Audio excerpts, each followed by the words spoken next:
officer fell, both wounded and dead. At this point, confusion broke out, and Pearson's column began to waver.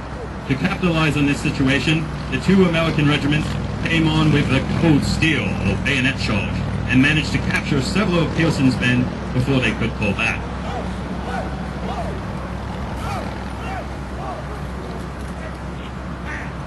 Speaking of cold steel, the men and women are now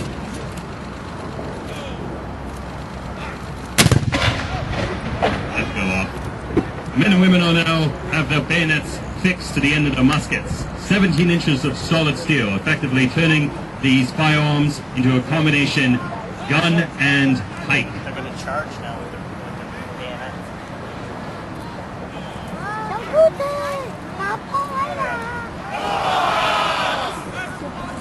The squad have now prepared for cavalry.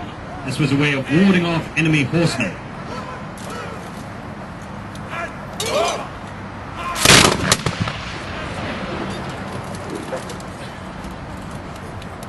You can see why horses wouldn't want to ride into them.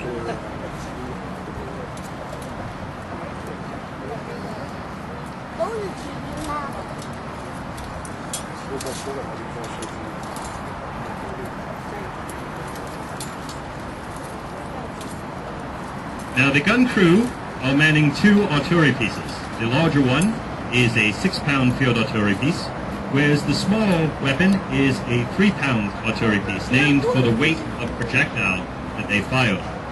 The 3-pound gun was used primarily as a battalion support weapon, so it was used along with the infantry to help supplement the battalion's firepower, whereas the 6-pound gun was generally placed further to the rear of actions, used at times for counter-battery fire to target enemy artillery from a distance.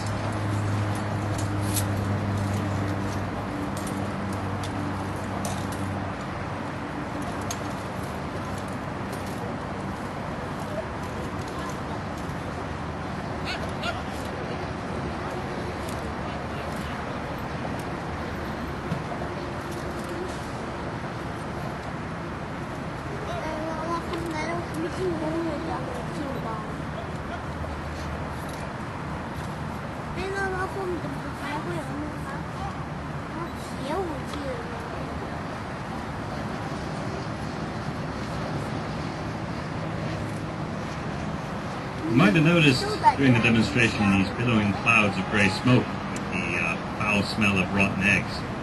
It was because of this smoke. Oh.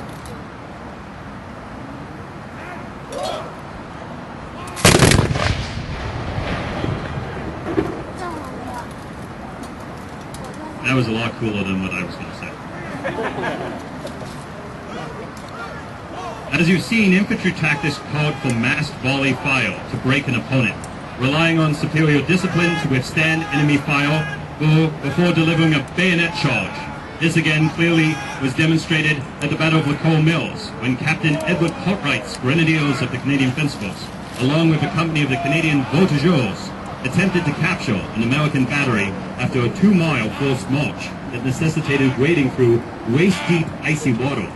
Making their way through a gap in the American lines, they fired a well-aimed volley into the exposed artillerymen before charging the guns with great spirit, and were only forced back by superior enemy numbers, taking many casualties in the process.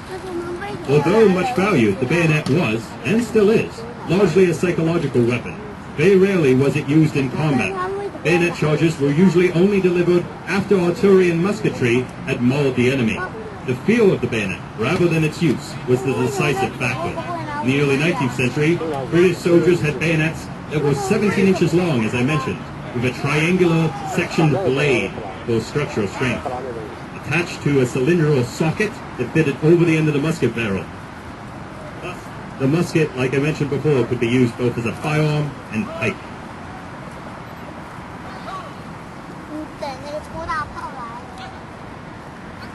Now these young men and women that have been sweating buckets, I show you today, are not in the military, not cadets, they're not reservists.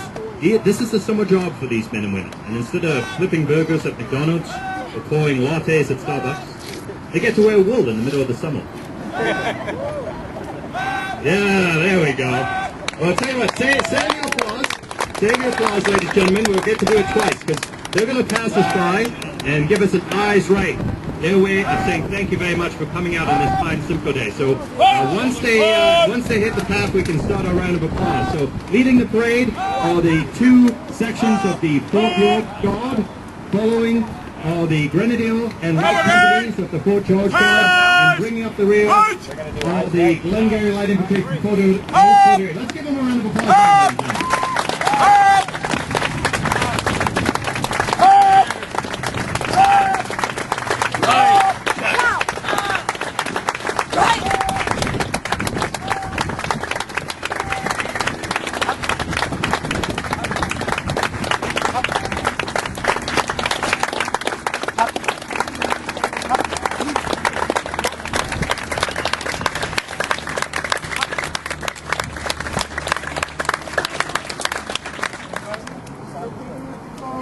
Five and a half feet.